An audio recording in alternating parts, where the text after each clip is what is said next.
ka dyan, nagkakampi ka sa mga durobo. Hindi mo nakikita ang problema ng taong bayan. Ang problema ng taong bayan, gusto nilang panagutin kung sino mastermind dyan sa flood control issue. Dapat bubugin natin yung mentality natin mga Pilipino na dapat tapusin natin. Kaya natatakot ako dito. Pag hindi tumigil ito, katulad yan, impunity yan. Huhulihin na, pinapahuli si Bato. Nagpunta lang doon para bumoto tapos pinalayas ulit. At nanggulo pa. Naputukan pa. Ano ba? Kita nyo, pinatungkulan yung Senado. Kung gantong tao, dating senador at walang bayag sa paninindigan, nakampihan ng, alam mo yung bulwagan nila. Oo. Ibig sabihin, kung nasa panahon pala siya, ganun din ang gagawin niya. Tatakbo at tatalilis. Sa 13, hindi naman titilang Solid na yan, solid. Maski na ikulong kami lahat, maski patay kami lahat, hindi na atras yun. So sila ang mga tunay na bayani, mga bagong bayani natin. Dahil maski anong gawin nila, hindi sila mananalo sa Senado. Hindi nila makukumpik si Sara, Inday Sara, dahil puro kalukuhan ang mga testimony yung mga mapalawak nyo pa, hindi lamang sa eleksyon, kundi para sa kaalaman. That this young Bangsamoro will have the social awareness to continue what we are all aspiring and fighting for. Gigipit, aray mo. Habol cost yan, no?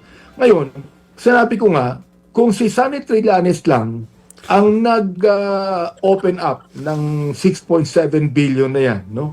Na wala ng iba, ay hindi na may paniniwalaan yan sapagkat sa amin, magiging hearsay lang yan.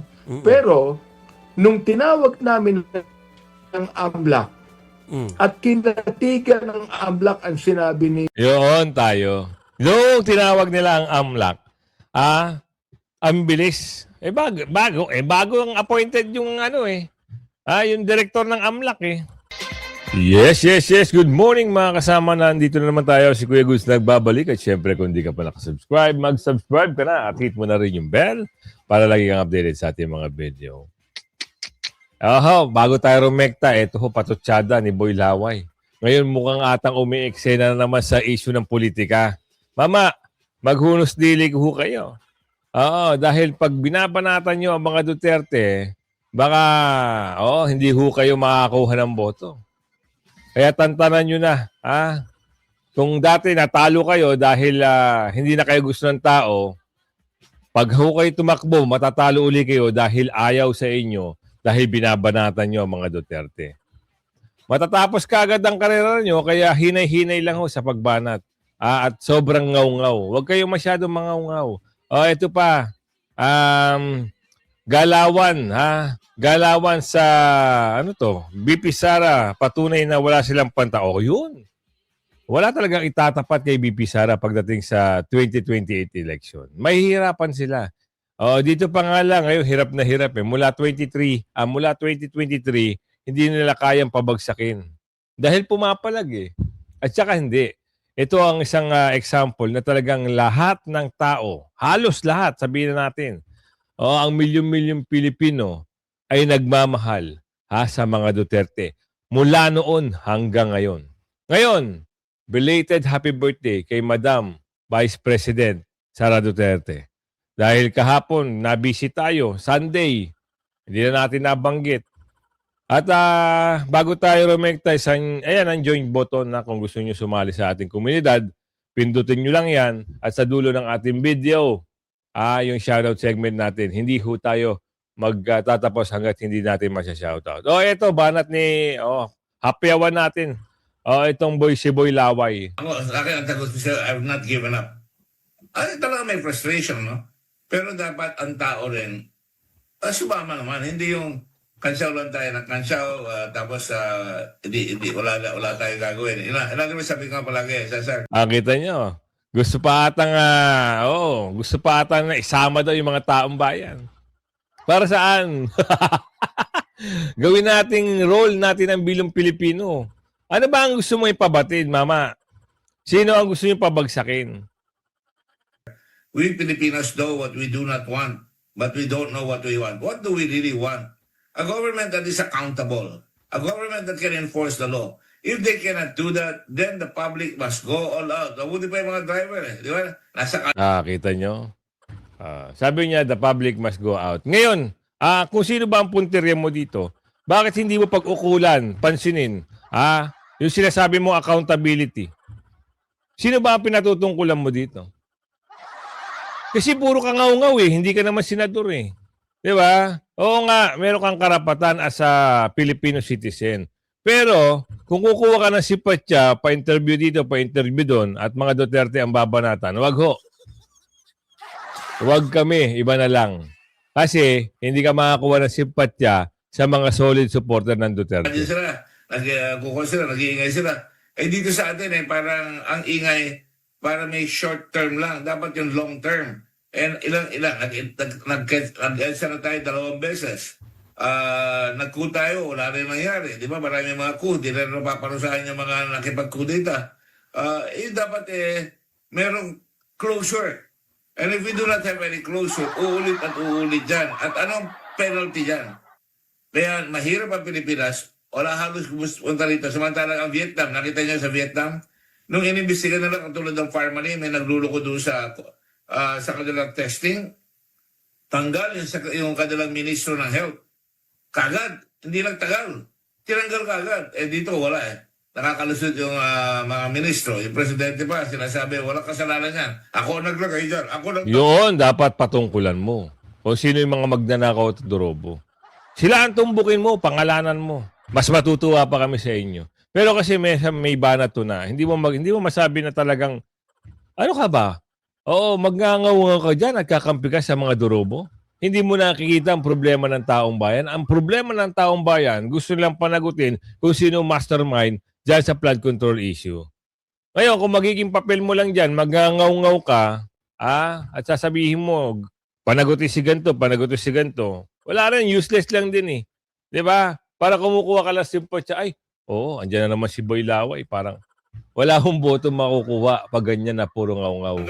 Inaamin niya na lahat. Ang tao wala hindi pa rin kumikilos. Kaya we should never give up. Mabuti na andyan kayo sa media, Cesar. You ask very good question. Dapat bubugin natin yung mentality natin mga Pilipino na dapat tapusin natin. Kaya natatakot ako dito. Pag hindi tumigil ito, katulad yan, impunity yan. Huhulihin na, pinapahuli si Bato. Nagpunta lang doon para bumoto tapos pinalayas ulit. At nanggulo pa. Nagputukan pa. Ano ba? Kita nyo, pinatungkulan yung Senado. Kung gantong tao, dating senador at walang bayag sa paninindigan, nakampihan ng, alam mo yung bulwagan nila. Oo. Ibig sabihin, kung nasa panahon pala siya, ganun din ang gagawin niya. Tatakbo at tatalilis. At hindi maninindigan para doon sa isang establishmento na kanilang pinagtatrabahuan, sama-sama silang mga senador. Ito yung isang example na talagang wala talagang makukuha. At hindi na dapat ito pag-aksayang pa ng boto. Sayang lang, di ba? Ito, mas magandang ano rito. Ano ba tawag doon? Mas magandang balita rito. Pagsuporta para malaman ang katotohanan. Tulen, hindi pwede hindi mahuli yung mga mastermind dito sa nakawalang bansa. Ang ibig mo sabihin? Napakaliwanag. Nag-announce ang ombudsman. Kasuhan namin si Martin Romualdez. Nung nagsalita si Martin Romualdez, hindi ako bababa mag-isa. Kasama sa sabuat sa taas, sa sabuat ng Public Percent Highways. Timing ka lahat. Magtuturan, bagsak sila na. So, talaga sila ang may kasalanan. So if ever Kung na makasuhan nila, maniwala tayo. Sinungaling sila. if ever na may inimove ang grupong ito, 100% po ba ang ating suporta? If ever na inimove na gawin para po gawa ng Saan? dito po sa korupsyon na ito. Sa mga senador, congressman na siya Wala, yung mga senador na 13, hindi naman titilang Solid na yan, solid. Maski na ikulong kami lahat, maski patay kami lahat, hindi na atras yun. So, sila ang mga tunay na bayani, mga bagong bayani natin. Dahil maski anong gawin nila, hindi sila mananalo sa Senado. hindi nila makukumpik si Sara, Inday Sara, dahil puro kalokohan ang mga testimony yung mga kilala ko yung iba professional na scammer. Yung sa Congress, yung testimony nila. Thank you, Go. Di ba? Isang patunoy, isang example. Ito yung tunay na maayos ang pag-iisip. Hindi kagaya doon kay Boy Laway. Makikisaw-saw sa issue, kukuha ng simpatya, tapos babanatan yung mga dating nakasama niya sa Senado. Ngayon gusto mo maging senador ulit. Boy Laway. Kung ikaw, boboto mo pa ba si Boy Laway? Wala rin namang nagawa yan noon, kundi magpatalsik ng laway. Diba? Ano nagawa niyan? Wala. Puro konsumisyon ang ginawa niyan doon. Magangaw-ngaw sa doble plaka. Ano nagawa? Doon ka nasibak sa doble plaka mo. Diba? Hindi kagaya nito si Manong Chavit, talagang iba. So ngayon, makinig kayo. Meron pang banat si Atty. Guanzon patungkol. Dito. Tsaka ngayon, isang request lang, i-hashtag nyo, comment nyo dyan, happy birthday, BP Sara. Para lang sa isang pagbati natin kay BP Sara. Ferdinand Marcos, Yan. recognition. They were promised recognition. Nakita ko mo yung picture eh. Niloko lang sila ni Ferdinand Marcos. Ganon din ang ginawa ni Bongbong sa kanila nung nagsenador si Bongbong Marcos. Ni-remind nila siya na yung pong tatay ninyo, he promised us this, baka naman po senador, ay matulungan niyo rin kami. Pinola rin sila ni Bongbong Marcos.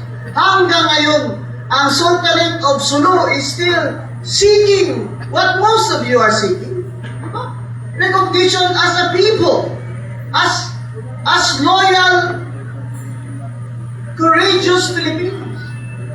Ito pong pinaglalaban ng Juan Bangsamoro ay hindi dapat natin kalimutan na ito ay isa sa mga dahilan kung bakit talaga po may problema pa rin tayo sa peace sa Mindanao. At kung sabihin natin na hindi yan nangyayari, ay nagsisinungaling po tayo. Kaya kailangan po talaga na yung organization ninyo ay sana mapalawak nyo pa, hindi lamang sa eleksyon, kundi para sa kaalaman. That is young Bangsamoro will have the social awareness to continue what we are all aspiring and fighting for. And that is why we should support Inday Sara for President in 2028. Why? Because she has been mayor, she knows what the Muslim and the Moro people aspire for, she has compassion for the poor, and certainly because she's a lawyer, our President must be knowledgeable of the law and justice. Hindi po ba? Marami po kasi dyan gusto rin mag-presidente. Hindi na naman po sinasabi na kami mga abogado lamang ang may alam. Pero mas may alam kami kaysa inyo. Tama? Huwag naman masamain na sinasabi ni Senator Marcoleta na yan kasi problema kung walang legal background eh. Yan talaga ang problema na kung ayaw nyo po tanggapin yan, mag-aral na lang po kayo ng abogasiya. At mag-exam din po kayo kung hindi ba tutugo yung mga ilong at tenga. Hindi, totoo lang huwag tayo magpa-impok nito. Ano ba talaga ang kagalingan kung ikaw ay may background as a lawyer o may background ka sa mga rule of law? Iba ho ang may alam. Iba ho ang nagagawa nang meron kang knowledge. Ibig sabihin, kung meron kang gustong gawin at yung halimbawa ako senador at ang kalaban ko ay senador din na walang background sa law. Ako ay may background sa law. Siyempre, doon tayo, straightforward tayo, doon sa may batas. Susunod tayo sa saligang batas. Kung wala kang background sa law, malamang sasalungatin mo ang batas. Kasi hindi mo alam kung ano yung tama at mali. Ano yung nakasaad sa saligang batas. Kaya mas maganda yung sinasabi ni Senador Marcoleta. Ngayon, umiyak yung babae. Marami nag-iiyakan doon sa mensahe ni Senador Marcoleta na yun eh. 'Di ba? Pansinin nyo, bakit sila nag-iiyakan? Kasi nga hindi nila matanggap kung ano yung mga katotohanan. Ano ba yung pinupunto doon? Ha? Pinupunto lang naman ni Senador Marcoleta, pwede naman pala natin gawin yon. Ha? Total naman, meron tayong technology na pwedeng, kagaya ng via Zoom, via call, na pwedeng umaten kung ano yung pagbobotohan. Ayaw nilang tanggapin kasi nga makakapuntos ito mga dorobo. Kasi ang target talaga nila ngayon, kunin nila ang liderato para mapalitan agad itong si SP Alan Cayetano. So kung si SP Alan Cayetano ay bigla nilang mapalitan, ang kwento ng flood control na investigasyon malilihis na naman. Yan ang malaking kinakakatakutan nila. So ngayon, mamaya, abangan nyo, baka mamaya may fireworks na naman dyan sa Senate. Kasi unang araw ng Hunyo, magaganap ang parang unang pasok, Lunes. Tignan natin kung kukunin na nila ang liderato, yung minority, tatargetin naman ng majority. Abangan natin mamaya. Kaya takot na itong mga ito. Hindi mo masasabing mali ang sinabi ni Senador Marcoleta. Tama ho. Kung mayroon kang background. Kung walang background, mali ang pag-iisip mo. Bakit ka umiiyak? Tsaka yung mga magagaling na abogado, simple lang yan kung magsalita. Hindi yung alam mo yung iba dyan sa minority, mga nag-aabog-abogaduhan lang yan. Para masabi. Pero kita nyo, may abogado nga. Kita mo si Kiko Matching. Abogado daw yan, abogado daw. Tapos pag nakipagsalita, yung debate, may pasigaw-sigaw pa. Kaya doon napainit ang ulo si Senador Robin Padilla. Doon sa boses, yung high tone ba. Alam nyo kung isang tao ay galit o hindi, dapat, respeto man lang sana sa boses. Malalaman mo kung galit ang tao eh. Doon sa sitwasyon na nangyari kay Senator Robin at dito kay Kiko Matching, alam nyo na piko na ito sa si Kiko Matching. Kaya ang umalma si Senator Robin, wag mo ako sisigawan, hindi mo pinapakain para sigaw-sigawan mo lang. Tama naman eh. Ngayon maraming nakisausaw na bastos daw. Itong nangyari, kabastusan daw. Ha? Saan? Tinama lang ho yung mga mali. Irespeto nyo. Meron nakasulat dyan sa batas, sa rules ng Senate, na hindi mo pwedeng bastos-bastusin, hindi mo pwedeng sigaw-sigawan ang kapwa mo senador. Ngayon, siguro natauhan ito si Kiko Matching. Kaso nga lang, nagngangaw-ngaw na eh. Last nyo na yan, di na kayo mananalo. Kaya nila pinipilit talaga na pabagsakin si BP Sara. Ngayon pa, yung rating, yung trust rating ni Pangulo sumadsad na sa 15%. Ngayon, baka bukas makalawa, baka 30%. Sino i-endorso niyan? At meron pa ngayon, nakakatawa ha. Yung si Paul Tu, yung si Bendalo, akala niya siguro, sinasama ang pangalan niya sa mga kalaban ni Pipi Sara. Platted ang mama. Sabi niya pa doon, wag niyo naman sama ang mga pangalan namin. Okay na kami dito. Okay na kami dito. Naku, baka mamaya iba na naman ang istoryahin niya pagdating ng dulo, baka mamaya kagaya na naman yung mga pinagsasabi mo noon. Na hindi kasi meron tayong video Talagang suportado niya ang mga Duterte noon. Pero ngayon nagtataka tayo, bakit anong nangyari? At parang bigla-bigla na lang ata. Ngayon hindi naman kami agad-agad maniniwala sa mga sinasabi mo. Nakakahiya naman yun, Mr. Bendalo. 'Di ba? Yung dati mahal na mahal mo ang mga Duterte, tapos ngayon bigla kang magtaralilis, doon ka na sa kabila, ibang usapan na yon. Hanapin ko lang pero ipasok muna natin itong siyabang-yabang, pero nag-iiyakan naman yung mga kasama. Impeachment kasi alam namin Yes. nagkaroon ng mock trial na diyan at saka naghahanda talaga yung yung process maganda panel. kayo. Meron ba kayong balita gaano na sila kahanda at yung kumpiyansa nyo bilang body doon sa mga ipapadala nyo sa impeachment na mga miyembro ninyo? Palagay ko handang-handa ang prosecution team namin. Anyway, lahat niya mga abogado, mga galing ng mga abogado yan.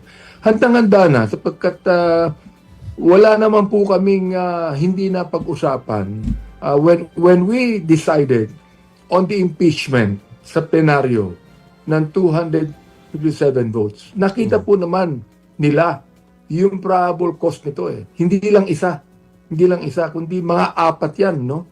Apat yan na probable causes na isasalang namin sa impeachment court.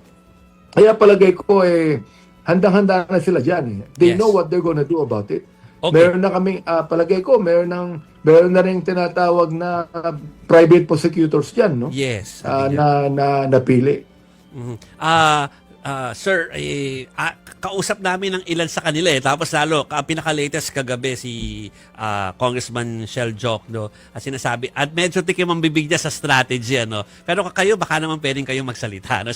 Sila, hindi sila pwedeng magsalita. Pero kayo, baka lang masabi niyo sa amin. Yung tukol dun sa, aside from kung ano yung pinakamalakas dun sa apat, ano ba dapat unahin dun sa apat na yon kapag inilatag Well, na? of course, pwede nilang unahin ang kahit na ano kahit sa apat, no? Yung SALN, for example, meron dyan, Salin na, unahin daw yung salin. Alam mo yung salin na yan? Saan sila kumuha ng ebidensya? Doon kay Trilling. Kung yan lang ang pagbabasihan, Diski, Karimar-Rimar. Oo, talagang hindi lulusot eh. Lulusot lang sa mga kakampi nyo mga Dorobo. Pero doon, sa matitinong mga senador, malabo sa malabo. Ngayon, kung yan talaga ang sitwasyon na mangyayari, talagang mamaya masusubukan ang tagisan kung sino kukuha ng leadership. Mamaya, hindi pa natin sigurado pero abangan natin mamaya. Yan talagang ipipilit nila. Ma-convict si BP Sara pero malabo nga. Saan sila kukuha ng 16 na boto? At may balita pa dito. Meron hong 7 na pinakakasuhan na senador. First time ever. Ang lupit, ano? 7 senador, pakakasuhan mo. Para saan? Sa panggigipit, aray mo. probable cause dyan, no? Ngayon, sinabi ko nga, kung si Sunny Trillanes lang ang nag-open up ng 6.7 billion na yan, no? Na wala ng iba, hindi na may paniniwalaan yan sapagkat sa amin, magiging hearsay lang yan. Pero, nung tinawag namin ng AMLAC, at kinatigan ng AMLAC ang sinabi ni Yun tayo. Yung tinawag nila ang AMLAC, ang bilis. Bago ang appointed yung yung director ng AMLAC mapapa-oo nyo yun. Kaso ang problema, way back 2024, 2023, or alinman dun taon, may lumabas na video na pinasisinungalingan ng dating AMLAC yung nilabas na mga dokumento, hindi raw galing sa kanila yan. Tapos papaniwalain nyo kami, wow, boss, amo manager. Hindi ka naman nanalo eh. Nanalo ka ba? Hindi pa ho tapos kay Congressman sino ba yun? Joey Chua Uy. Hindi pa tapos ang usapin nyo. Hindi ka ho nanalo. Tambak ka ho ng 1,000. Nagawang nyo lang ng kwento. Yung isang congressman. Dahil saan? Wow. Dahil dyan. Oo, ginawan ka ng kwento ngayon ng amo mo na naipasok ka. Dapat hindi ho kayo nagngangaw nga. Dahil wala naman kayo iyayabang dahil hindi naman kayo nanalo. Aray mo, ang saklap. Wag ka na. Hindi ka namin dapat pag-usapan dito. Ito ang magandang pag-usapan. Galawan versus BP Sara, patunay na wala silang pantapat. Talaga naman. Ibang klase ho ang pag sinabing Duterte, respetado yan. Talagang paniniwalaan ng tao ba yan? Kasi sila lang ang nagbigay ng pag-asa sa bansa. Ngayon, bumabalik na naman ang mga Dorobo dahil sa mga magnanakaw. Alam nyo, ang Pilipinas mayaman. Kaso nilanakaw. Paano mo nasabi? Ikaw ba naman 150 million, pamamahagi mo lang sa mga Dorobo. Ilang Dorobo ang pinamahagian? Diba? 20 million. Oo, madami. Madami silang kickback. Yang mga yan, Yung 150 million na yan, kaya makapagpagawa na ng 4-story na paaralan, 4-story na building. Di ba? Pwede ka na makapagpagawa ng mga recreation. Alam niyo yung mga bagay-bagay na pwedeng ibigay sana sa mga taong bayan, magamit ng taong bayan, tinatago at ninanakaw na lang ng mga dorobo. Sinisiraan nila ang isang Duterte. Di ba nagamit na nila yung ganyang klaseng formula, Sir Lito, at hindi ito naging matagumpay? Hindi naging matagumpay dahil nakikita naman natin sa survey ratings, no? Pero existential na yan wika nga, no? Para sa kanila, hindi nila matanggap dahil nga sa dami ng mga pang-aapi, sa dami ng mga abuso na kanilang nagawa, no? Hindi nila maubos maisip papaano na pag si Inday Sara ang naging pangulo. Yan. Paano na kung sila naman ang usigin at may karapatan naman at matuwid namang sila usigin. Tama. No? Tingnan mo yung ginawa nila kay Pastor Apollo, 'di ba? Kibuloy. 'Di ba yung nagpupuyos ang damdamin ng mga taga Davao at ang mga milyon-milyong mga adherents ng KOJC dahil do sa ginawa yung inhumane hindi ba? Miski si Presidente Marcos Sr. hindi ganoon no? So ngayon, ewan ko, lahat natapos yung ginawa nila kay Pangulong Rodrigo Duterte, bagamat alam nila na napaka-popular ni Pangulong Duterte, no? At yung basta mo na lang kikidnapin ang isang dating Pangulo, mag-80 anyos na, actually, 80 years old na nga last, di ba? Hindi ba? I mean, para sa Pilipino, yung simpatya, lalong umigting, no, kay Pangulong Duterte at by extension kay Vice President Inday Sara. Opo, dumarami ba ang kanilang kalaban? Gumagawa ba sila ng maraming kalaban po ang gobyerno ngayon, ang administrasyon ngayon, Sir Lito? At makabubuti ba ito sa kanila? Considering lalo na ito parang napaghalata ng ating mga kababayan, bakit panay yung may mga reklamo, may mga kaso, itong nandito sa majority ngayon at atat sila na talagang makasuhan, mabumilis ang kaso, agad na maaresto si Senador Bato, full force, tapos yung mga wanted daw, nakita ko sa post sabi nung isang dating general ng pambansang pulisya, may mga dati ng mga wanted sa kidnap for ransom na may mga patong pa sa ulo, na matagal nang naging wanted, hindi ganito ka porsige ang pagtugis po nila, Sir Lito. Tama. Halata naman sila, Ka-Admar. Oo. Admar, sorry. Halata sila. Diyan sila magaling sa panggigipit. Alam mo yung mayabang na isang direktor dyan, na akala mo talagang hindi matatapos ang termino ng kanyang boss? Sigurado yan kay BP Sara. Baka makatikim yan ng fly-fly butterfly. Oo, pustahan tayo. Pagkaupo ni BP Sara, unti-unting mawawala yan. Kasi may balita tayo, may mga mamahaling bahay sa ibang bansa. At yan din yung nagyabang-yabang doon sa waiter. Diba? Nung kumain kasama yung mga congressman na magnanakaw. Ibang klase. Pero anyway, malapit na naman Kalahati na ho ng taon ng 2026. Diba? Makikipag-talastasan na lang ng galing ang mga Duterte ngayon. Pag natapos itong 2026 na to, 2027, dyan na. Dyan na nila malalaman kung ano yung mga hinahanap at hinahanap nila. So dito tayo mapunta. Merong isang napahiyang abogado dito kay Congressman Irice. Ito. Ano to balitaktakan ito Patok and patok. Hindi ko alam kung ano yung gusto nila ipahayag sa patok. Oo. Sige, alamin natin. Minority or majority, congressman, senador, contractor, lahat din. Ito, I agree. may Oo. balita ako kay Good News ako I kay agree with Attorney that. Chini. Halimbawa, lumipat yung mga may kaso, lumipat sa Majority. minority. So minority, kakasuha po ba? Oo, mawawala ba? Bigla ba may affidavit of desistance? Hindi, wait. Ang tanong ko sa iyo ko ako ang punto ko kasi Ito. Ito yung laging bumibira. Pag may mga post, at mismo magaling din ito mag-post Tsaka kasama rin ito ng mga bulager. Dito sa segment nila, Hindi ko alam kasi parang siya yung ano rito anchor. Pero siya yung nakikipag-debate. Meron silang mga pinapaunlakan. Pero siya yung nagdedepensa. Pero tama ba?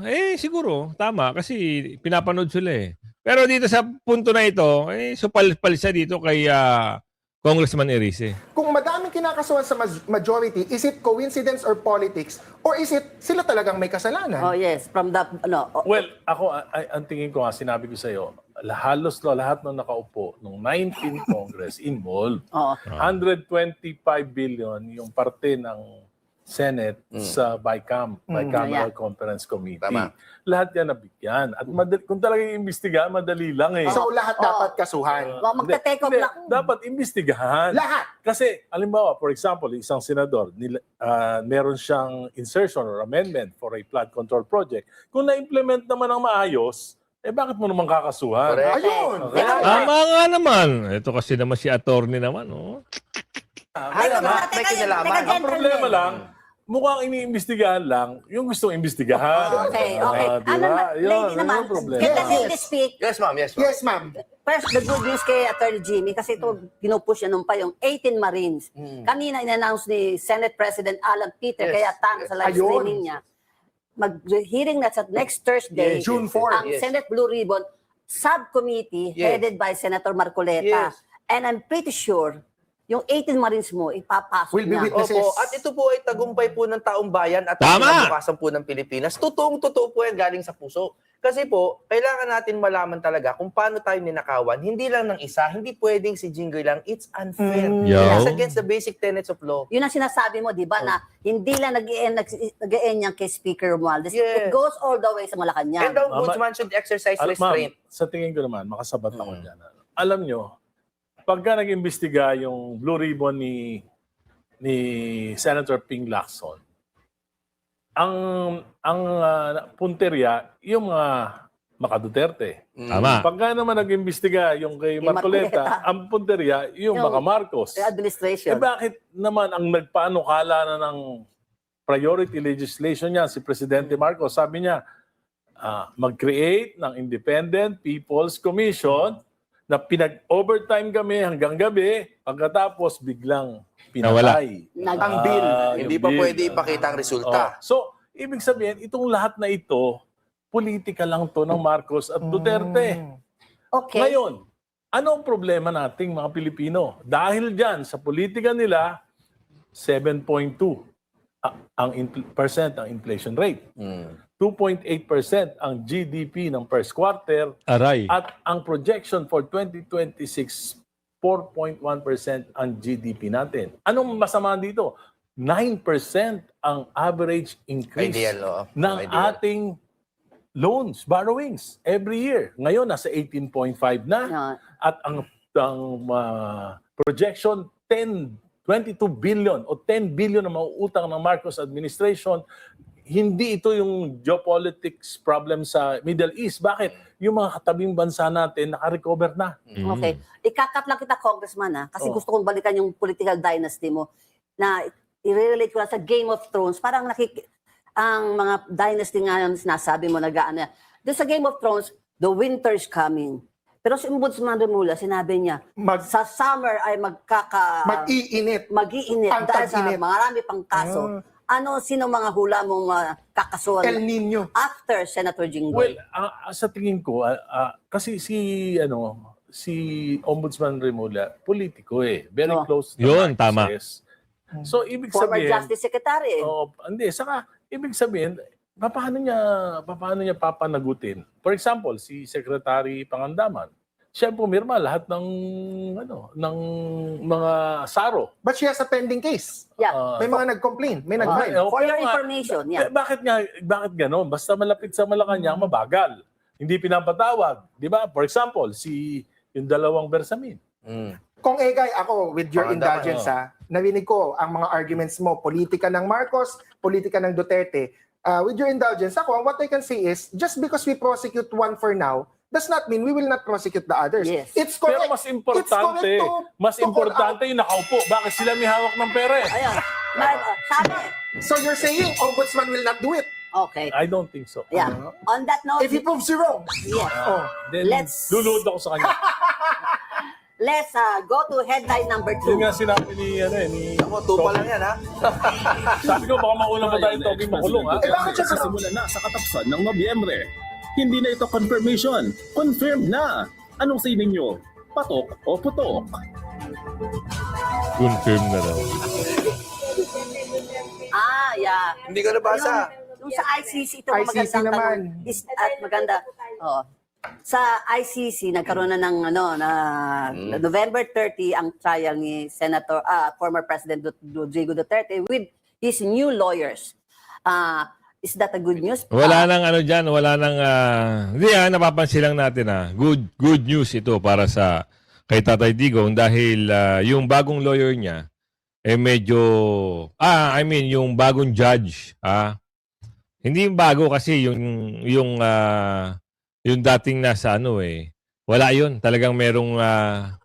ibig sabihin, hindi balance. Ngayon, ito parang nakikita natin na may magandang linaw Dahil sinabi niya dito, yung 179 nangaw-ngaw, parang mga paulit-ulit lang. So, isang sign na yon na medyo in favor na tayo. In favor na sa mga Duterte. At sana mabigyan na rin kagad ng hatol na ma-dismiss na yung kaso na yan. Kaya kung umabot ka sa video ng ating ito, ako ay naglalambing naman. I like share nyo yung video. At ito, isang katuwang natin. Magaling to Isang bagong lumalabas na, itong mama na to. Marami siyang, magaling yung mga mga banat, panoorin niyo. Lahat yan, para makapagpalit kayo ng leadership na naman. Ayaw nyo kasing pagkatiwalaan si Senate President Alan Cayetano. Merong nagbabadyang kudita kasi alam naman po natin na isa-isa sa mga majority bloc ay sinasampahan ng kaso, tinatakot, inaabuso. Diba mga boss? Talagang mga ganib kayo sa kapangyarihan no? Lahat, gagawin nyo, lahat. Ayan, i-subscribe nyo si Mang Banat na yan, magaling. Bumabanat din, Kaya kalong ako sa inyo, punta kayo, subscribe. At siyempre, yung shoutout segment natin, hindi naman tayo magtatapos hanggat hindi tayo nakapag-shoutout sa inyo. Kaya mag-comment po kayo. Damihan nyo yung pag-comment, baka natatabunan po. Ayan, mula kay Ma'am Nerissa Olita, shoutout po, mula Kuwait. At Clyde Rimando, shout out pa. Phoenix, USA. Yan, dumadami yung mga taga-USA sa atin. Bingbong SND, shout out po. Lanao Norte, shout out po. Romeo Victorino, Las Vegas, USA. Yan, Kay Ma'am Veronica Peralta. Shout out po. Ito sa UK ata to si Ma'am Veronica o US. Si Ma'am Merlita Hines, yan, shout out po sa inyo. Rupi Mamolejo, shoutout po. Casinebriha, shoutout po. Wala po tinapos na partial report. Kita nyo, correction, wala palang tinapos na partial report. Kay Ma'am Winnie Cuadera, belated happy birthday, shoutout po ulit. Aris Diamond, shoutout po. Ernel Gaza, shoutout po. Likon Vlog, Margie Sidyay. Ano to? Ilocano Vlog Imagines. Yan. Shoutout po sa inyo, Elenita Concebido, shoutout po sa iyo. Maria Joan, shoutout po. Rofo Jani, shoutout po. Leonardo Abustan, shoutout po. Ana Hasin, Hasini, shoutout po, Bernie Hekchova, shoutout po. Dudong Carpio, shoutout po. Mercy Calyas, shoutout po. Heroso Limeno, shoutout po. Rodrigo San Diego, shoutout po. Rosalie Rogila Cabalida, shoutout po sa inyo. Rikasak lang, shoutout po. Mariciana de la Cruz, shoutout po. Elmer Pahayhay, shoutout po. Jolito Bautista, shoutout po. Emilio Saidor, shoutout po. Dan Helinciso, shoutout po sa inyo. Teddy Trinidad, shoutout po. Gerardo Conencia, shoutout po. Rosinda Diagbel, shoutout po. Ayumen Peno, shoutout po. Glycer Glycerio Mali, shoutout po sa inyo. Mario Pamuntuan, shoutout po. Fatima Pellegrino, shoutout po. Rowena Alvarez, shoutout po. Eroso Jimeno, shoutout po. Carmen Quinto. Carmen ba to? Carmen Quinto, shoutout po. Kuripa Pau, shoutout po sa inyo. Marife Solveta, Vin Mike Gonzalez, Hasan Kusin, shoutout po. Rica Sakalang, shoutout po. Reynaldo Operio, Jack Sisa, Hermini. Ayan, kung umabot ka sa video natin yan, na shoutout ka. At hindi pa na shoutout, comment lang po kayo. Baka natatabunan. Hanggang sa muli. Bye-bye!